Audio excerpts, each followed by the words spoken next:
Paz de nosso Senhor, paz de nosso Salvador Jesus Cristo. Você está no canal do pastor Abimael Júnior, seja bem-vindo. Não esqueça, por gentileza, deixa um like. Tá vendo aqui embaixo? Inscreva no meu canal, ajude o canal. Deus vai te usar muito quando você ajudar esse canal a crescer, tá? Você que não é inscrito, ajude nós. Hoje eu quero falar aqui em rápidas palavras, um tema bem prático, falar sobre a traição de Judas, porque a Bíblia responde Bíblia e não é um texto complicado. A gente às vezes se perde em tantos argumentos tentando mostrar aqui que por meio da soberania de Deus, então Deus predestinou, escolheu Judas para ser realmente o traidor. E essa forma de explicar, essa interpretação que fazem, ela não tem nenhum contexto bíblico para nós estarmos aqui pautando com lucidez, com muita certeza. É mais prático usar a Bíblia como a sua própria regra de interpretação. E jamais a Bíblia ela dá ênfase para que nós usamos a soberania de Deus como uma força em que Deus corta, Deus omite, Deus exclui a escolha de Judas. Afinal de contas, quando nós falamos acerca do livre-arbítrio, da escolha, nós estamos falando justamente de um princípio da criação do homem formado por Deus. Então o homem, ele está morto em seus pecados e delitos, mas as escolhas ainda ele faz. Por isso que a Bíblia diz: eis que estou à porta e bato, se alguém abrir, eu entro e você há com ele. Por isso que a Bíblia diz: negue-se a si mesmo, tome a sua cruz e siga. São escolhas.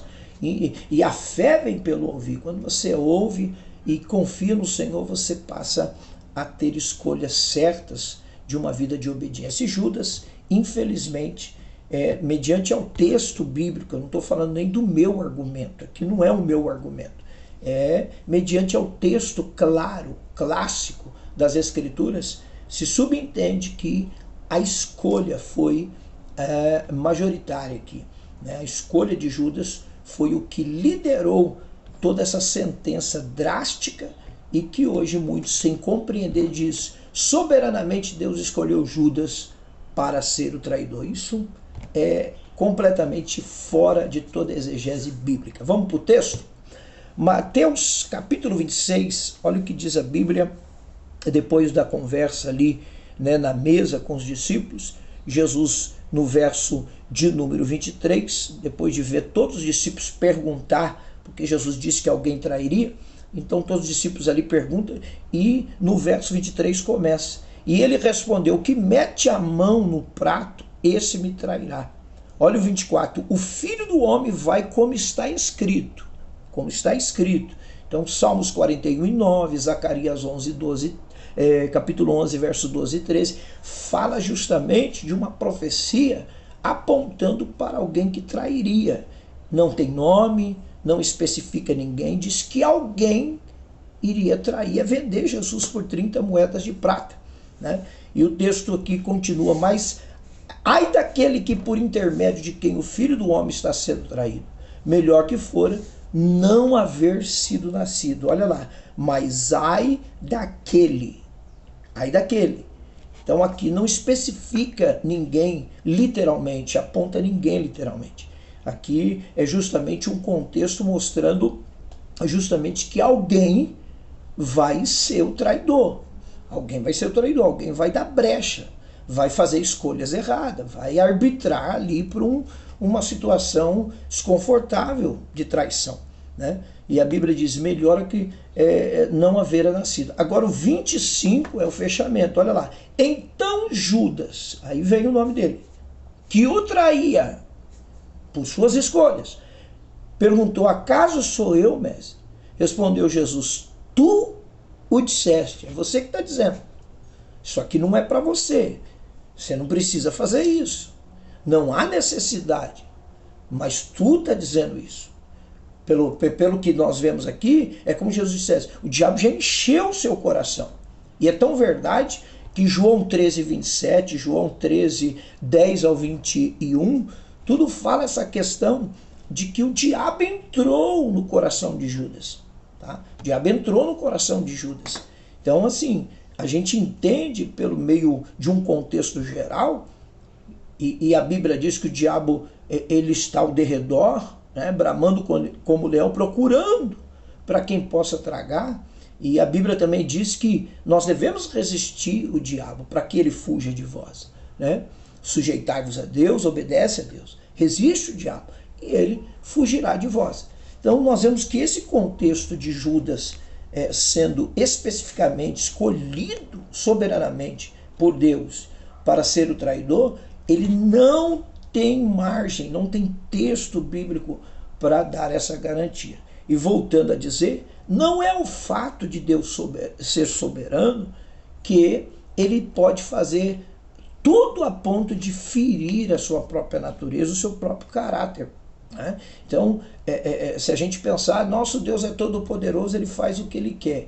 Não, tudo que Deus faz está dentro do seu caráter, está dentro da sua natureza santa, pura, né? A sua natureza gloriosa. Então, dentro desse contexto, e outra, não é o fato de Deus ser soberano que uma escolha errada de alguém muda o poder de Deus. Nada muda o poder de Deus. E é aqui que nós precisamos se prender nisso. Né?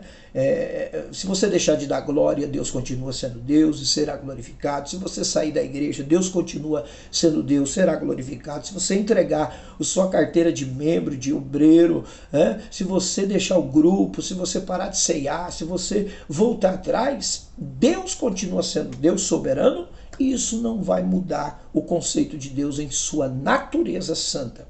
Agora, é importante a gente observar aqui que a própria Bíblia responde a Bíblia. Né? Então, Judas não traiu por ser designado desde o princípio o homem da traição ali. Não, Judas nunca foi, como Pedro. Pedro nunca foi escolhido para negar ao Senhor, mas a história traça toda essa drástica situação com aquilo que chamamos escolha errada. Uma escolha errada se compromete. Por isso que é importante dar ouvido à voz de Deus. A Bíblia diz, Deuteronômio 28, se vocês obedecer a minha palavra, minhas bênçãos vos seguirão. Então aqui nós não podemos colocar Judas como escolhido, porque aí fica muito difícil compreender esse amor de Deus que nos dá total liberdade de poder decidir entre o que queremos fazer. Né? E a Bíblia fala justamente, e isso eu não falo trazendo um antropocentrismo, né? Eu não estou aqui defendendo o homem como a superioridade, não, o homem é barro, caco, o homem ele estava morto em seus pecados, está morto em seus pecados, só tem vida quem dá ouvido à voz de Deus, porque a fé vem pelo ouvir. Né? Então Judas está diante de um ministério, né? Um ministério profícuo, está diante de um ministério abençoado, diante de um ministério que é notório os milagres, ele pode confiar, ele pode crer que Jesus é o Messias, mas ele se ilude, né, dentro daquela visão materialista, como ele sempre vinha demonstrando, e o texto mostra o quanto ele era materialista. Né? Tinha coisas que ele não aceitava como tesoureiro da classe apostólica do ministério de Jesus, porque as mulheres ajudavam a Jesus sempre com alguma condição para Jesus comer, se locomover, e ele cuidava desse dinheiro, e ele não gostava quando era tirado de forma que atendesse os pobres necessitados. Então, ele era muito egoísta, ele era materialista. Então, as escolhas dele, quando o nosso coração está contaminado por alguma coisa que não seja o obedecer a Deus, o amar a Deus, então nós trocamos facilmente, negamos facilmente, traímos facilmente, porque somos comprados por aquilo. Por isso que a Bíblia diz, aonde estiver o vosso coração, ali está o vosso tesouro, né? Então, é importante aqui saber que Judas poderia sim escapar desse momento tão drástico, mas ele escolheu trair o Senhor Jesus. E o texto diz, olha, tu está dizendo isso, ô Judas, não sou eu, tu está dizendo, né? E a Bíblia, ela diz, ó, mas ai daquele, né? Jesus informa alguns ódios, ó Judas, ai de ti, viu? Não, Jesus diz, ai daquele. Jesus jogou para cima a conversa para ver realmente qual coração estava determinado a fazer isso contra ele, né? E é tão verdade que quando ele vai beijar Jesus, Jesus disse, ô meu amigo, por que fizeste isso, né? Jesus trata ele como amigo, né? Então, observa que Judas jamais, no contexto geral, ele pode ser visto soberanamente como uma escolha de Deus para ser o filho da perdição, tá?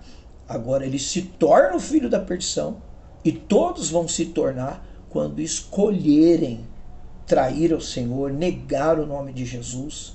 Todos serão filhos da perdição se não ouvir, se não obedecer, se não ter uma vida regada com Deus, de intimidade, né? Tem muitas pessoas que estão trocando vaidades, luxos, coisas supléfuas, momentâneas, passageiras, com aquilo que é eterno, as promessas eternas.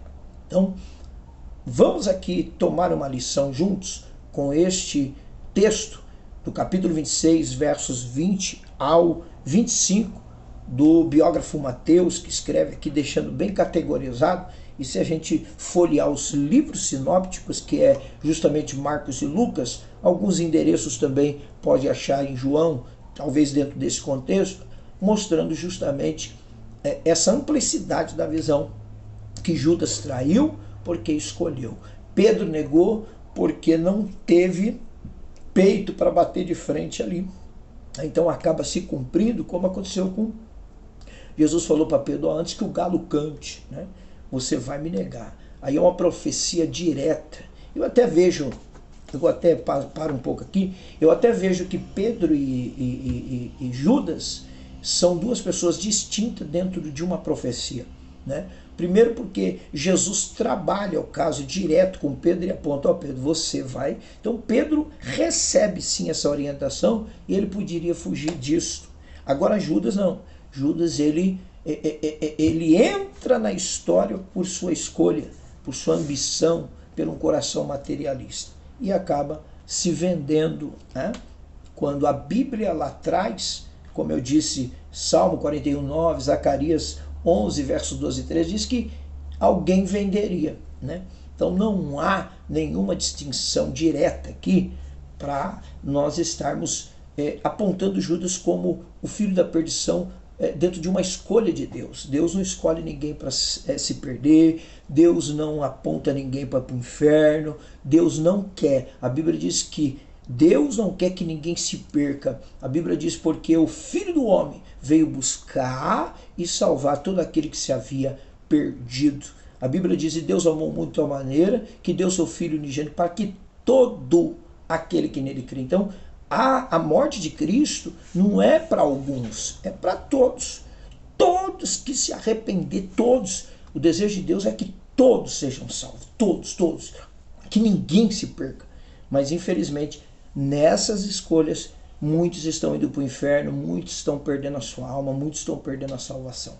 Então aqui eu deixo o meu ponto de vista, não é preciso concordar, eu não falo aqui com uma voz da razão, uma voz majoritária, né? Mas falo aqui dentro de um conceito de interpretação, de crítica textual e respeitando completamente toda a exegese bíblica. Judas, ele decidiu ser o traidor, não Jesus, não Deus, não o Espírito Santo.